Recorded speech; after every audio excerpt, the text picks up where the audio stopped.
أشهد أن لا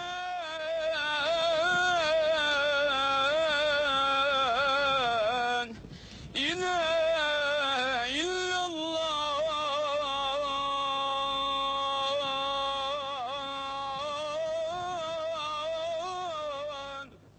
There is no God but God, and Muhammad is his prophet. 5 times a day from mosques and minarets all over the Muslim world, that call goes out from m.kamal, calling the faithful to prayer. And a good Muslim will answer these calls because it's an essential part of his religion, a demanding religion which is spread from the Middle East to Europe, to Africa, to Asia, even to America.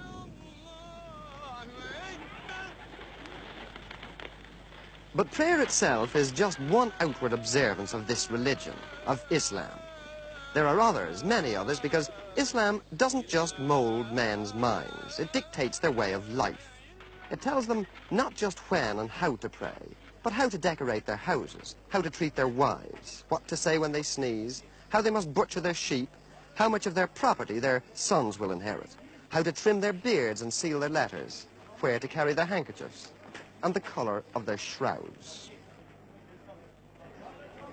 But here in Turkey, once called the Sword of Islam, here in Istanbul, with the minarets of its 500 mosques piercing the sky, here all the traditions of a great faith were trampled on by one man trying to drag his nation into the Western world of the 20th century by the seat of its baggy Turkish breeches. m.Kamal was the man who changed all that. Kemal, who called himself Ataturk, the father of the Turks, was the soldier who led his country's revolution and proclaimed Turkey a republic after the First World War. Ataturk wanted no religious censor to strangle the great rush forward into the 1920s, no petrifying theologians to halt progress. Of all his revolutionary decrees, and there were many of them, his destruction of the caliphate was his most heretical action. It was like deposing the Pope or the Archbishop of Canterbury. But he did it. And he got away with it by the sheer force of his own magnetic personality. He did it, but it wasn't easy. Ataturk did away with Arabic, the holy language, so that it only existed on ancient monuments. He banned all the trappings of Islam. The fez had to be replaced by the Western hat, so that its wide brim would prevent men laying their foreheads on the floor while prostrating themselves towards Mecca. He made them wear lounge suits instead of flowing robes. He removed the veils which covered the faces of modest Muslim women. He made them have civil marriage ceremonies. Ataturk's decrees became the new Quran in Turkey. They replaced the old teachings which for generations had governed men's births and lives and deaths. But even an Ataturk, great national hero and liberator though he was, even an Ataturk couldn't kill the inner spirit of Islam. So Islam bided its time. And in 1938, when Ataturk died, the imams felt it was safe perhaps to begin just a cautious revival.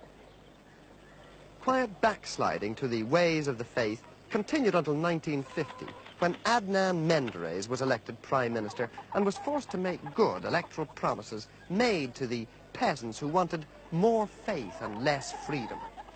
The voice of Islam became more imperious. The Menderes Democratic Party bowed to the Orthodox. For the first time since Kemal's revolution, mosques were built again with public money.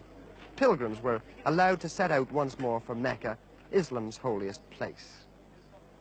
Religious programs are broadcast on Ankara radio. There's even a theological faculty in Istanbul, and in remote areas there are villagers hardy enough to wear the turban. Hardly anyone wears the hat that Ataturk urged on them.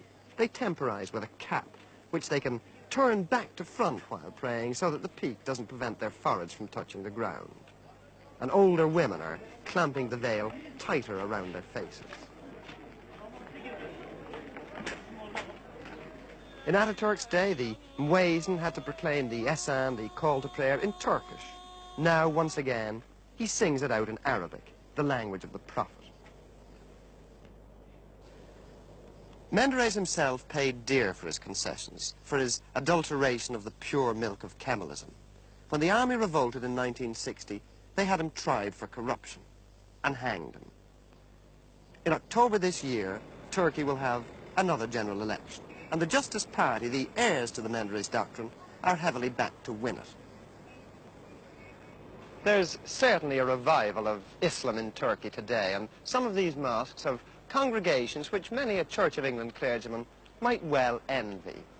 What Ataturk tried to destroy with his codes and his decrees is apparently indestructible, and certainly there are almost daily inroads being made into his policy of official agnosticism. But it remains to be seen whether a new government in a westward-looking Turkey will be prepared to allow the ancient faith to regain the power that it once had.